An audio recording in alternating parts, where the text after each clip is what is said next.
Bien le bonjour, monsieur Ben Belkacem, ou bien Ammi Wahid pour les intimes.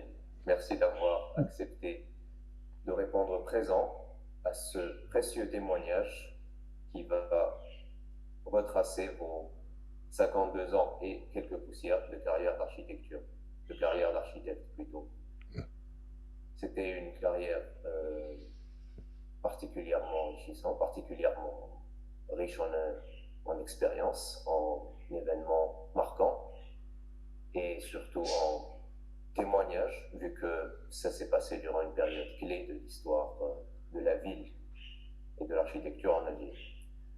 Donc, si on devait commencer par quelque part, il faudrait bien que ce soit le tout début. Donc, nombre d'architectes ont eu pour fil conducteur, ont eu un certain fil conducteur qui devait les mener au terme de leur formation initiale, leur première scolarité, à choisir la vocation de l'architecture, ou la choisir comme carrière. Certains ne la découvrent que durant leur formation, d'autres bien après. Était-ce le cas pour vous? Pouvez-vous nous parler de votre cheminement préalable au choix de l'architecture comme vocation? Bon, initialement, je pense que j'étais davantage destiné à faire une carrière technique, c'est-à-dire vers un ingénieur.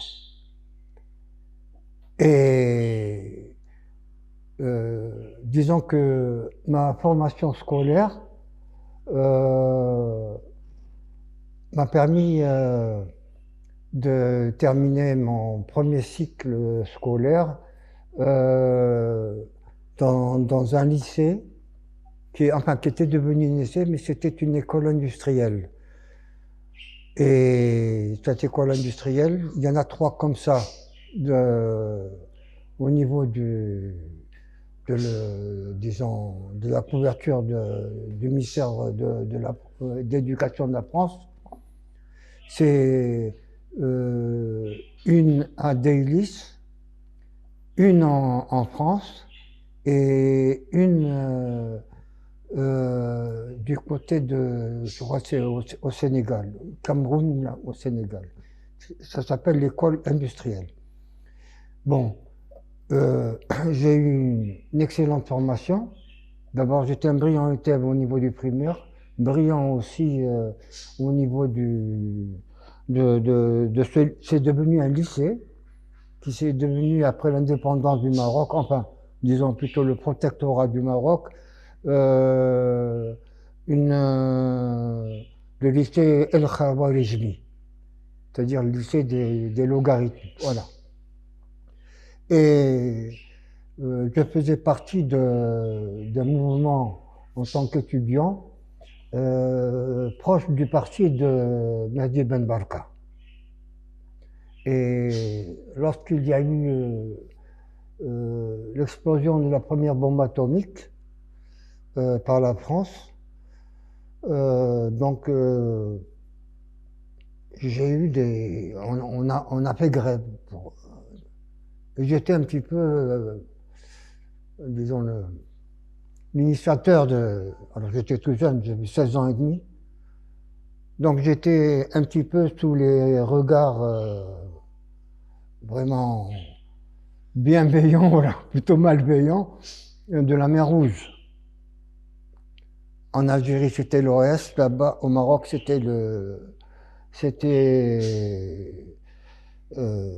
en Algérie, là-bas, c'était la mer Rouge. Et j'ai pas tout à fait terminé la dernière année au niveau du lycée El Khawarizmi. J'ai été donc on m'a jeté du Maroc, on m'a éjecté du Maroc, voilà, vraiment. En faisant. Vous avez fui. Bon, ça m'a coûté. Donc, ce qui fait que je me suis retrouvé tout à fait au début de l'indépendance, au mois de mars, je me suis retrouvé en Algérie, dans le train. Voilà. Vous avez suivi votre éducation secondaire au lycée? Non, parce que Au lycée, le secondaire, j'ai terminé. J'étais dans la première année, pour les préparations des grandes écoles. N'est-ce pas? Voilà, pour la première année pour les préparations des grandes écoles. Bon, heureusement que j'avais d'excellentes relations avec le grand proviseur général du lycée Khawarizmi. Donc, il m'a permis de me donner mes papiers, etc. Dans la précipitation, parce que on voulait vraiment m'évacuer. Et donc, je me suis retrouvé à Alger, chez mes parents, qui étaient déjà en Algérie. Et mon papa était formateur de la gendarmerie nationale qui démarrait. Lui, il était à Rocher-Noir. Et évidemment, pendant, disons, quelques semaines, je suis resté, je ne savais pas quoi faire. Et je suis allé, donc il y avait l'école d'ingénieurs qui existait, l'école polytechnique. Donc je suis allé là-bas. Hein? Celle d'Alger. Oui. Alors je suis allé, et puis finalement, quand j'ai donné mon attestation à Guédi, il faut redoubler. Ah, non, je ne vais pas redoubler. Pourquoi redoubler? J'ai une année, peut-être j'étais brillant. Hein. Guédi, non, vous redoublez ou bien on peut pas. Alors, c'est-à-dire redoubler, c'est-à-dire je devais refaire l'année. Moi, je voulais continuer l'année, et Guédi, non. Non. Bon. Alors, c'était très gênant pour moi.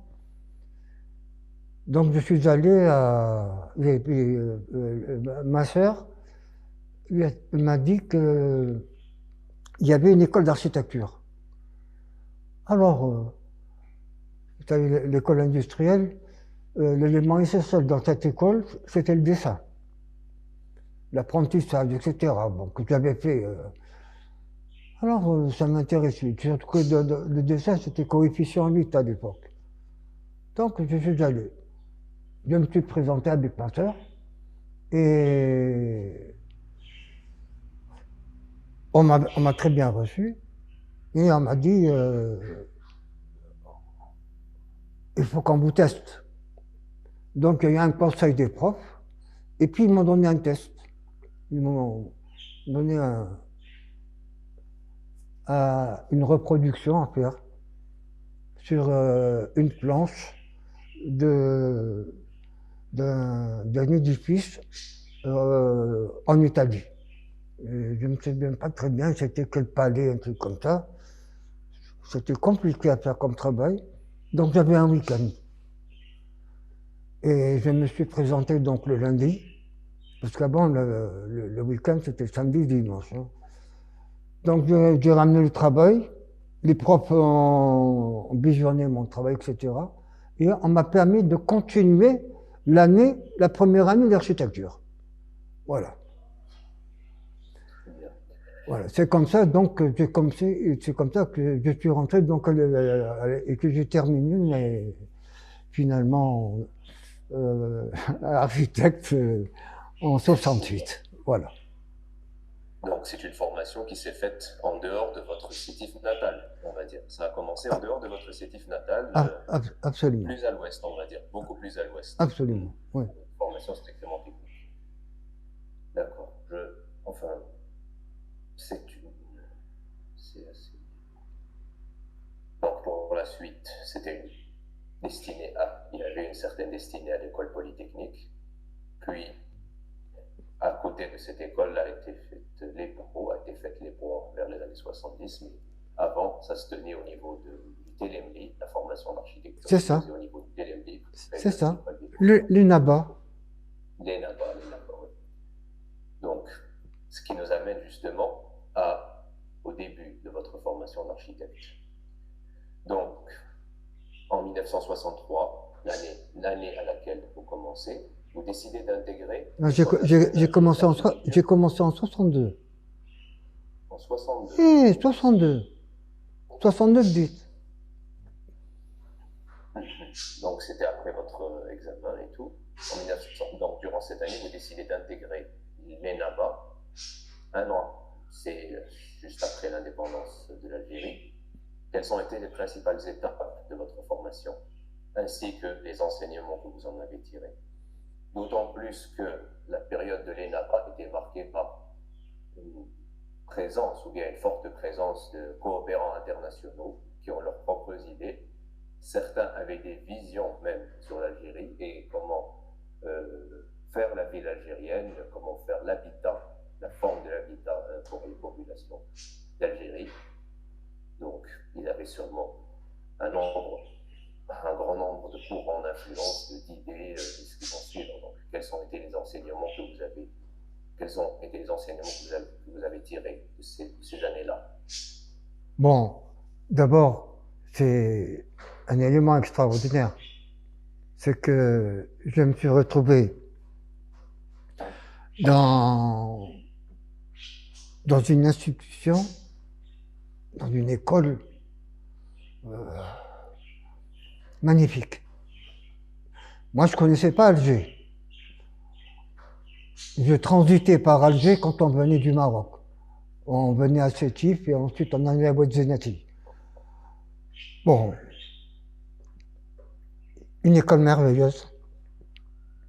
Et le patron, le directeur de cette école, c'était évidemment un pied noir. Et pas n'importe quel, Léon Claro. C'était le patron. C'est lui qui a fait le plan de l'école, c'est lui qui a tout fait. C'était le patron. Quoique, il était coiffé par un directeur qui était algérien. Et c'était pas n'importe lequel. C'était Yeles. Bien sûr, Yeles. Bien sûr. Un peintre. Un grand peintre. D'ailleurs, après, je vais citer un petit peu tout ce qu'on avait là-bas. C'était véritablement une école des beaux-arts et d'architecture. Voilà. Donc, il y avait les profs que nous avions là-bas. Alors, c'était un encadrement de professionnels d'Amérique latine.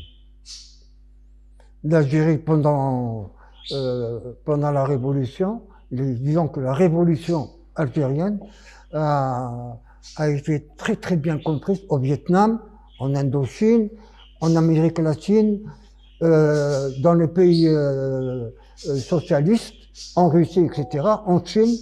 Donc l'Algérie, tout de suite après l'indépendance, elle a reçu des techniciens, de grands professionnels, et dans tous les départements, au niveau de l'enseignement, au niveau de, enfin partout, des infrastructures, etc. C'était un pays nouveau, donc j'ai eu cette chance-là d'être confronté et d'être entouré de professionnels de l'architecture et de ce qui suit l'architecture. Voilà. Donc, je me suis retrouvé vraiment, j'ai épousé cette école et j'ai compris que j'ai commencé à comprendre la vocation que j'avais choisie, illicitement, hein, vraiment. C'était grâce à ma sœur, mais je ne savais pas qu'il y avait une école, etc. Donc, je lui dois ça. Et j'ai fait donc 6 ans, 5 ans et demi. Voilà, je suis sorti de major de cette promotion. On était 5. Au début, il y avait 32. La première année qu'eux avaient déjà commencé, quand je suis arrivé, je suis sorti major d'ailleurs, tout de suite après, parce que ma manière de dessiner, etc., était vraiment hors pair. Vraiment, c'était, voilà. Donc c'est comme ça que j'ai aimé l'architecture que je faisais, et jusqu'à ce jour. Voilà. Voilà. C'est comme ça que je suis devenu architecte. Donc, vous Voilà. pouvez bien suggérer une future carrière d'architecte durant ces années-là. C'est-à-dire, quelle était votre projection? Plutôt, comment vous projetiez-vous au sortir de l'école? C'est une très bonne question. C'est une très bonne question. Et ça mérite une très bonne réponse. Parce que nous étions au début de l'indépendance. N'est-ce pas? Et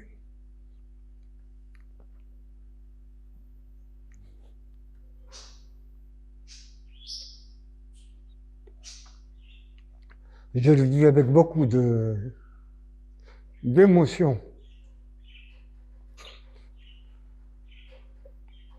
Nous étions les enfants de la Révolution. Nous étions les enfants de la Révolution. Voilà. Oui, j'imagine que c'est un rôle de pionnier. C'est surtout un rôle de pionnier dans cette formation. Et, donc il fallait... Ah non, il fallait qu'on soit à la hauteur. Il fallait qu'on soit à la hauteur.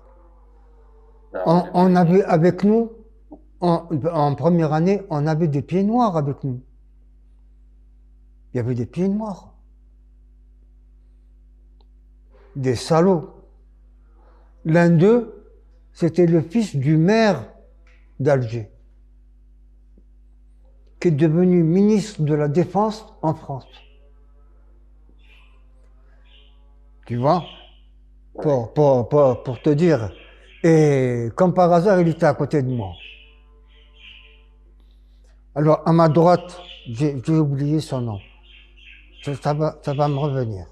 À ma droite, il y avait ce salopard. À ma gauche, il y avait le neveu de Destin. Destin, son père, c'était un très grand chirurgien à l'hôpital El-Kétar. Voilà, pour les maladies infectieuses. Alors tu vois un peu le... Bon, on était très peu d'Algériens. Hein. On était très peu d'Algériens. On était à peu près le tiers d'Algériens. Les 2 tiers, c'était des pieds noirs. Quand on est passé à la deuxième année, le niveau était tellement élevé qu'on s'est retrouvé à 8 sur les 32. Et sur les 8, 6 étaient algériens, 2 étaient... c'est ça. Et 2 étrangers qui venaient de rentrer. Sinon, on est passé à 6. Et 2 sont venus, c'était 2 Yougoslaves. Voilà. Et durant ces années-là, une certaine influence, bon, j'imagine, plutôt on suppose qu'il y a eu une certaine influence de certains enseignants ou de certains enseignements. Quels sont les enseignants dont vous vous rappelez le plus, ou bien qui vous ont le plus marqué durant cette formation? Bon, d'abord sur le plan, disons, pour tout ce qui est Rondevos. Tout ce qui est Rondevos. Il y avait celui qui m'a impressionné le plus, c'est Ishahem, Mohamed. Quand tu as un monsieur comme toi, comme ça, tu vois, monsieur Delas, qui était directeur, Mesli, Martinez, Denis Martinez, oui. Qu'est-ce qu'il y avait encore Mesli. Bon, rien dans ce domaine-là. En architecture, on avait les étrangers. Voilà. À commencer par celui qui était le propriétaire de l'école, Léon Claro. Hein? Voilà. Moi, il m'appelait l'ingénieur. Et parce que j'ai pas pu m'adapter tout de suite, tu vois. Je ne savais pas dessiner à main levée. Je ne savais pas. Moi, c'était la règle, c'était le truc. Et l'architecture, c'est autre chose, toi. Ce que tu penses, etc., tu le traduis à main levée, tu le dessines, l'esquisse. Tu vois? Voilà. Bon. Donc, la redevance, etc., donc on a appris ça. C'est comme ça que j'ai commencé, moi-même, j'ai commencé à évoluer à apprendre beaucoup. Et aidé par des professionnels de l'architecture. Bon, il y avait évidemment Claro, il y avait les Brésiliens, il y avait Oscar Niemeyer, il y avait l'Italien Dante, il y avait, enfin, déjà, on avait 8 profs. 8 profs d'architecture. Et des architectes, et de sacrés architectes. Des balaises. Des balaises. Maths, des balaises. Ils étaient là en Algérie, etc. Bon. Donc on a Claro, au bout de la 2e année, il est parti. Voilà. Et c'était un. Pardon? Il a quitté. Non, il commence à avoir des problèmes. Et celui qui a pris sa place, c'était, je ne me rappelle pas très bien, c'était un Brésilien. C'était le principal d'Oscar Niemeyer. C'est lui, et il était le titulaire de la chaire d'urbanisme de Sao Paulo. Titulaire de la chaire d'urbanisme de Sao Paulo, il se retrouve à Alger. Et c'était le collaborateur de Oscar Niemeyer pour Brasilia. C'était Costa. Parlons-nous justement de Lucio Costa. Oui. Non, c'est pas lui, ça, Costa. Enfin, c'est un monument. Deux monuments en dehors d'Oscar Niemeyer. Hein. Le dimanche, c'était le maquettiste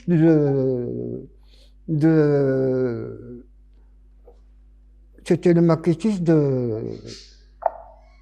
du Brésilien qui a fait Brésilien, de Oscar Niemeyer, le maquettiste. Il s'appelait Dimanche. Il faut voir les maquettes qu'il faisait. Tu sais, quand tu vois les maquettes, tu vois, on fait des photos. Quand tu vois la photo, tu crois vraiment que c'est quelque chose de vivant, de vrai. Si tu vois comment une poussette, tu vois, elle est naturelle quand tu veux. Mais attention, ce sont des maquettes, il faut voir comment c'est.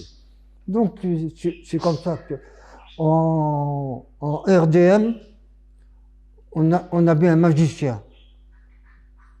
C'était un polytechnicien, mais d'école militaire. C'était un Français. Bon, un petit peu dans toutes les matières, sauf en arabe, parce qu'on faisait un petit peu de calligraphie, etc. J'étais le dernier, parce que j'ai jamais pu. Donc tu vois un petit peu ces gens-là, comment qu'on. En RDM, il nous a appris des choses. J'avais toujours la meilleure note. Mais elle ne dépassait pas les 8,5. Wallah, jamais. J'ai jamais eu 10 avec lui, alors que c'était sur 20. Et c'était la meilleure note. Mais les plus mauvais, c'était 0,25, etc. C'était un bonhomme un petit peu maboule. En maths, qui c'est qu'on a vu en maths? Qui c'est? Le numéro 2 qui a participé au calcul de la première bombe atomique française. Son nom va me revenir. Après, on a eu son successeur, Aoudjan. Auchan, oui. qui est devenu le directeur général de l'école polytechnique. Tu vois un petit peu, ce qu'on avait. Voilà. Oui, Tu vois un petit peu ce qu'on avait. En truc, là, comment tu appelles ça? En histoire de l'art, on avait un phénomène aussi. On avait un phénomène. Une jeune, elle avait 32 ans. 32 ans. Mais elle était vraiment, vraiment. Tu fais de l'histoire de l'art avec elle, c'est quelque chose de... Enfin, on a été très très bien encadrés. Et nous sommes sortis à 5. Et on avait en dehors de un seul bol, on avait une excellente formation. Voilà. Ça, si tu veux, c'est un petit peu... Tous les 15 jours, on faisait des visites. On allait sur les chantiers. On allait sur les chantiers. Avec le prof. Avec le prof. Il vient, il nous accompagne. Le,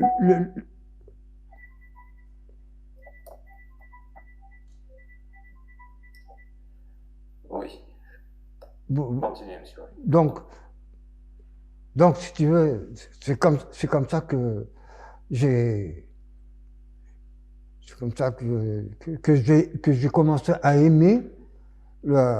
Et ça se traduisait après... j'aimais ce que je faisais, mes études, j'aimais ça. Et puis même l'école. L'école c'était une école d'architecture. C'est vrai, c'est une école d'architecture et des beaux-arts.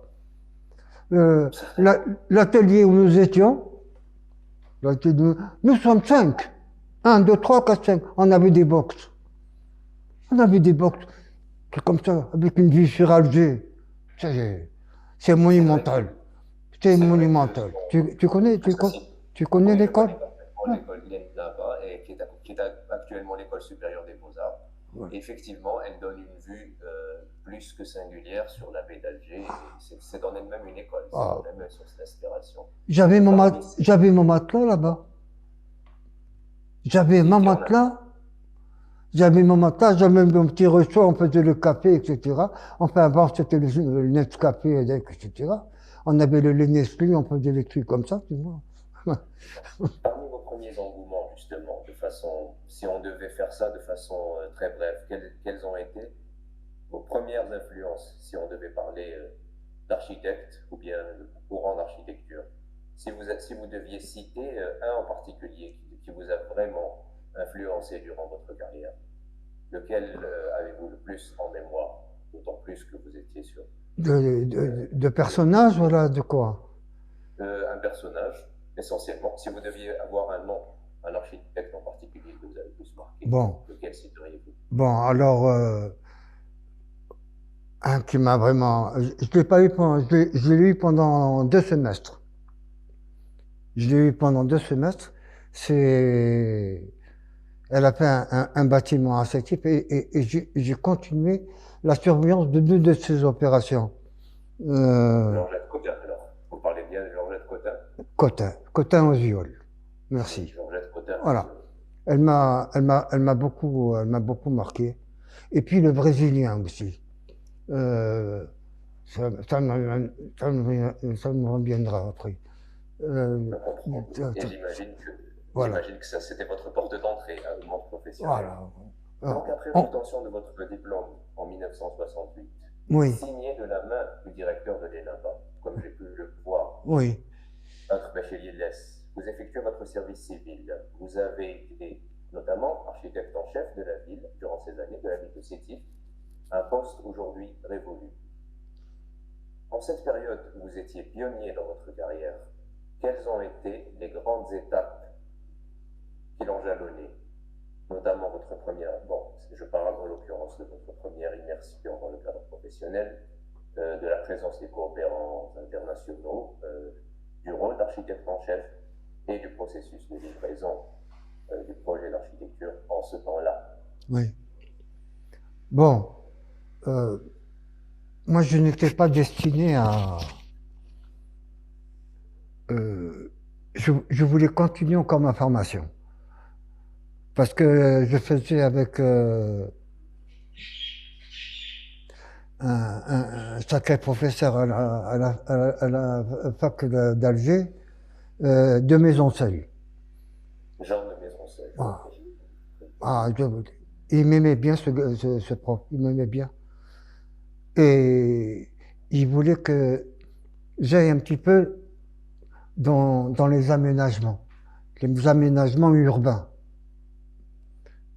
Il aimait l'Algérie. Il aimait l'Algérie. Et il voyait, euh, après l'indépendance, le traumatisme qu'il y a eu pendant la guerre de Révolution et comment rapatrier les gens qu'on avait expatriés. Et comment ils devaient habiter, comment ils devaient, etc. Il y avait toute une forme d'idéologie sociologique de la société euh, qu'il essayait lui-même de bien comprendre. Parce qu'il essayait de la projeter après ce qui s'est passé après la Deuxième Guerre mondiale. Tu vois? Donc, il essayait pour ramener ça au niveau de la... C'était pas facile pour lui. C'était pas facile pour lui parce que c'est... Il disait que trop de choses avaient été faites, mais faites sans qu'on sache la vérité. Alors il essayait, il était gêné entre la vérité et ce qu'il savait. Est-ce qu'il arriverait à montrer, à nous montrer à nous quelque chose? On était quatre, c'est tout. Donc moi, je voulais faire, j'avais obtenu une bourse et par mon oncle, Rabbi Rahman, et pour, je devais aller soit aux États-Unis, soit en URSS. En URSS, la ville, elle n'était pas encore bien, c'était pas bien arrêtée encore. Les écoles, hein, spéciales, voilà. Finalement, on m'a volé ma bourse. On l'a donnée à, ça commence, hein. Voilà, ça commence. Qu'est-ce que je te dis? 69, ça commence déjà à être. Alors, j'ai, j'étais, où est-ce que j'étais? J'ai perdu un petit peu le fil. Donc, on était après comment dire, la suite de votre formation que vous n'avez pas pu effectuer en 69. Donc, on est en 69. Donc, bon, Et alors, vous êtes durant les années de service civique. bon, alors, 68. 68. 68, euh, j'ai préparé mon diplôme à Ecotech. C'est le premier, le plus important bureau d'engineering en Algérie, sous la chape du président, Boumediene, Houari Boumediene, Rabbi Rahman. Donc, j'ai préparé mon diplôme là-bas. Puis, j'avais choisi un hôpital, tu vois, mais un hôpital sans ascenseur. Des pavillons alors? Non, des rampes. Nous, on n'a pas partout l'électricité. Et c'était fait pour Qaïs. D'ailleurs, j'ai appelé mon fils Qaïs, Rabbi Rahman. Du côté de Batna, dans des îles qui s'appellent Qaïs. Il n'y a pratiquement encore pas d'électricité, etc. Tu fais un hôpital où comment ça, il n'y a pas d'électricité qui fait l'ascenseur ou la quand même.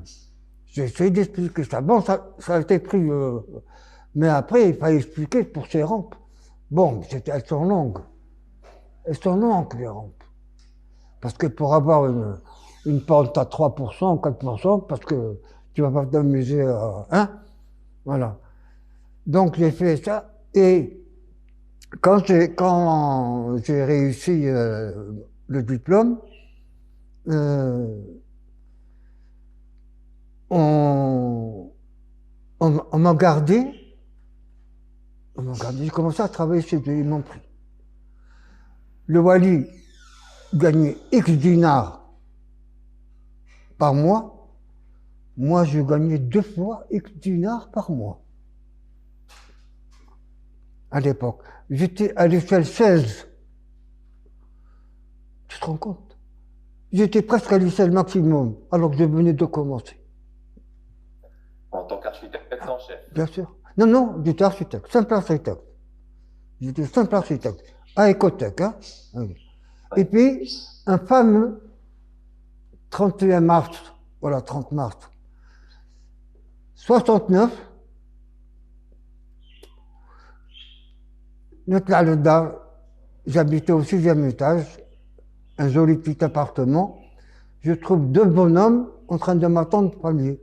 Il était 1h30 du matin. Je revenais de ces 2 maisons seules.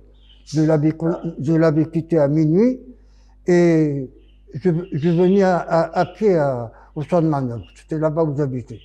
Ah oui, c'était au champ de manœuvre, oui, précis. Et puis j'ai trouvé 2 policiers, 2 inspecteurs de police qui m'attendaient au 6e étage. D'abord, ils ont voulu me frapper. Pourquoi? Parce qu'ils m'attendaient depuis 19h du soir. Et j'arrive à 1h du matin. Qu'est-ce que c'est? Bon, Galoli, vous avez 5 minutes pour prendre des petites bricoles et on vous emmène maintenant, c'est trop tard. Il n'y a pas de train. On va vous devenir la place où il y a les taxis à Alger. J'ai oublié le nom de la place. Caroubier. Hein? C'était Caroubier. Non, non, c'est pas Caroubier. C'est pas encore le Caroubier. Non, c'est à côté de l'ascenseur qui est au bord du port, là. Ah oui, je vois un peu le... Enfin, c'est près de la gare. C'est près de la gare. C'est ça, juste au-dessus de la gare, voilà. Bon, alors, il m'a amené en taxi. Le taxi m'a amené directement à Sétif.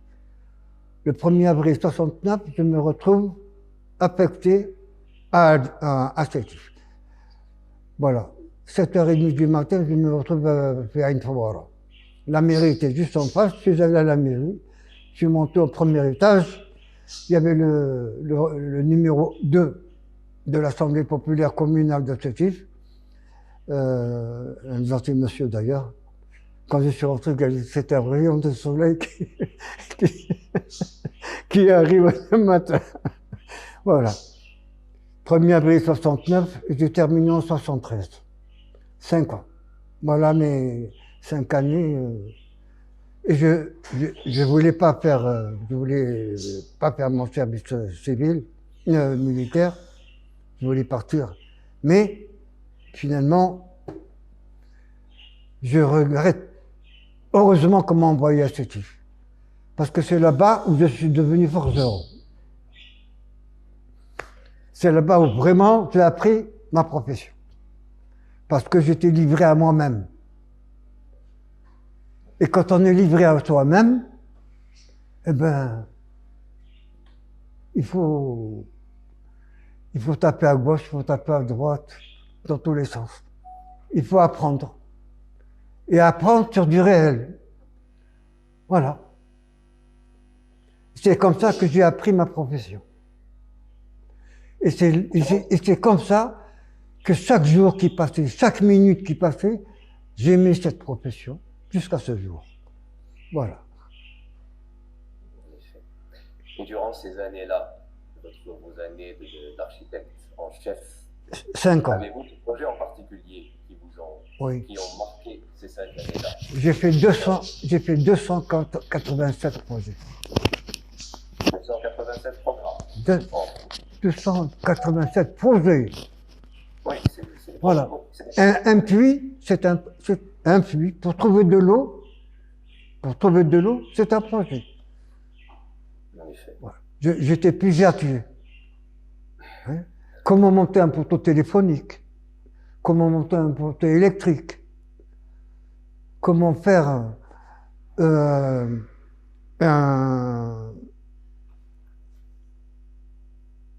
Non. Là où on fait l'électricité, ramène l'électricité. Oui, le poste, c'est Un poste de transformation. un poste de transformation, oui. Un poste de transformation. Avec chacun sa spécificité en fonction de sa puissance. Tu vois? Voilà. Comment faire un habitat rural? Comment faire une école dans une zone rurale? Dans une zone urbaine? Tu vois? Comment faire une garderie d'enfants? Comment faire un stade? Il y a 287 projets. En 5 ans. En Dont 5 ans. certains qui vous ont, dont vous gardez sans doute des souvenirs, dont vous gardez des souvenirs. Bien sûr. Avez-vous des écoles? Bien sûr. Ah oui, des écoles. Des Alors, immeubles d'habitation. alors maintenant, avant d'arriver au bâti, il faut d'abord voir la conception. Je suis nommé architecte en chef avec une prime professionnelle. C'était 56 000. 56 000, c'était les 3/4 de la solde de mon père, Rabbi Rahim. Rien que la prime professionnelle, sans compter mon salaire, qui était 2 fois le salaire du Wadi. D'ailleurs, la PC, elle a eu un problème on n'a jamais donné on n'a jamais donné des salaires comme ça, mais ça va pas, ça va pas. Comment vous avez... Bon, alors, je prends fonction. Je suis l'architecte en chef. Donc, il fallait avoir des dessinateurs. Il y avait des dessinateurs qui faisaient des plans pour Hector. Mais il fallait faire des permis de construire. Il fallait faire des esquisses. Et il fallait montrer à ces dessinateurs comment ils devaient devenir projecteurs. J'avais besoin de projecteurs, pas de dessinateurs seulement. Oh. Alors la première de ça, il a fallu que je constitue, je crée un bureau d'études. Tu vois? Alors, tu vois un petit peu l'étape? C'est-à-dire que j'ai très peu de temps. Très peu de temps. J'étais le responsable en chef du parc de la commune. Le parc de la commune, c'était 1280 ouvriers. Avec à leur tête, dans tous les départements, des gens qui avaient fait rien que la révolution. C'était des moudjahidines, des moudjahid. Alors,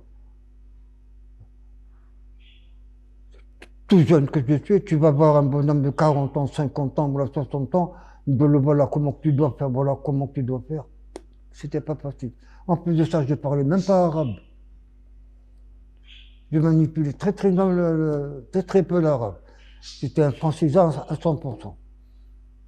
Alors, partout, il a fallu que je me date.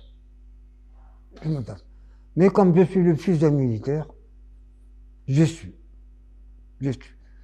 Et c'est vrai que de l'autre côté, à travers la manière dont je procédais, ce que je faisais, les gens au début, on m'appelait Woudel. Alors petit à petit, alors que ma mère est parfaitement algérienne et musulmane en plus de ça. Alors c'est ça qui m'a permis de me comporter à 100%, et même plus qu'à 100%. Parce qu'on m'appelait à un certain moment Monsieur 25. Et tu sais ce que c'est Monsieur 25? C'est que la journée, il y a 24 heures. Le 25e heure. Donc, Moi, par j'ai une rapport à bonne. À tous les moments, il me trouvait. À tous les moments, il me trouvait. Voilà. Et c'est grâce à cette affectation ici à Sétif que j'ai aimé ma profession. J'ai œuvré pour devenir à chaque fois meilleur. Parce qu'à chaque fois, j'apprenais. Alhamdoulilah, j'étais très très bien encadré. Tu m'avais posé la question sur les coupeurs. Il y avait des coupeurs en technique. On nous envoyait des coopérants techniques, ils faisaient une préparation militaire ici. Mais ils venaient avec des grandes écoles. Ils étaient tous impeccables. On sortait. On sortait des écoles de polytechnique, des écoles d'architecture, des écoles de la faculté centrale d'Alger, etc. Les médecins, etc. Oh, on faisait tout un algérien. On était un petit peu, on a intégré des étrangers avec nous et on s'aidait mutuellement. On s'aidait mutuellement. Voilà. Et je continue sur ce que j'ai commencé tout à l'heure. Nous étions les enfants de la Révolution. Nous étions les élèves de la Révolution. Et moi, par exemple, au niveau du code d'architecture, on avait opté pour la socialisation de la profession. On ne voulait pas aller dans le privé, etc. On rejetait tout ça. Comment que je suis devenu architecte privé le lendemain de la finition de mon service civil? C'est parce que je sentais que je pouvais être plus utile en tant que privé qu'en étant parce que je commençais à constater que notre bureaucratie était malfaisante. Je le sentais. Dans les rapports que j'avais, etc. Oh! Mais il faut faire comme ça. Le bonhomme, il te dit non. Il te dit le contraire de ce que je demandais, voilà de ce que je voyais. J'ai compris qu'on avait des gens qui étaient contre le pays, pratiquement. Qui étaient contre le pays. Il y avait une mentalité, je te parle, nous sommes en 69, 73, hein, et ça a pris de l'ampleur plus tard, que je n'arrivais pas encore à comprendre. C'est que cette bureaucratie était aussi assimilée avec, comment on dit, ceux qui veulent de l'argent, gagner d'une manière interdite que gagner de l'argent. La corruption. Voilà. Ouais. Donc, j'imagine que durant ce contexte, même la livraison des projets d'architecture était sans doute entravée par un certain nombre d'obstacles d'ordre administratif et autres. Cela n'a pas empêché quand même certains projets dans le cadre du développement, plutôt de la politique de développement local d'émerger. Pouvez-vous nous en citer quelques-uns que vous avez, qui étaient à votre charge, ou bien que vous avez eu la charge de réaliser? La première des choses, le point culminant que j'ai eu à Sétif. Le point culminant. J'ai œuvré dur pour ça. C'est ma participation en tant qu'architecte en chef à la préparation et au suivi du plan spécial de Sétif. Voilà. Là, ça a été pour moi l'apothéose. Là, ça a été pour moi l'apothéose, avec les compléments du chef de l'État. Voilà. Je ne parle pas du Wali, voilà, du secrétaire général, tout le monde. Avec une personne, un technicien qui est devenu un très bon ami, Rabbi Rahman, c'est Mena, Meloud. C'était l'inspecteur principal en urbanisme. Il m'a énormément aidé. Il m'a énormément aidé. Voilà. Donc, ce que j'ai fait pour le plan spécial de CETUS, c'est, voilà, c'est ce que j'ai fait, c'est, alors, évidemment, le premier, il y a les outils, hein. On venait, j'étais même le commissaire principal pour le plan d'urbanisme que tu citais tout à l'heure. Donc tu m'avais cité un nom, moi c'était OTAL, OTHAL, c'était un couple de Français. Ils étaient de Montpellier. Ce sont eux qui ont finalisé le plan d'urbanisme. D'ailleurs, le couple, mari et femme, ils venaient chez moi, on mangeait ensemble, etc. On allait chez eux. Ce sont eux, plan d'urbanisme, moment. Plan d'urbanisme, moment. Faut pas leur enlever parce que c'était moi qui cadrais tout ça, qui encadrait tout ça.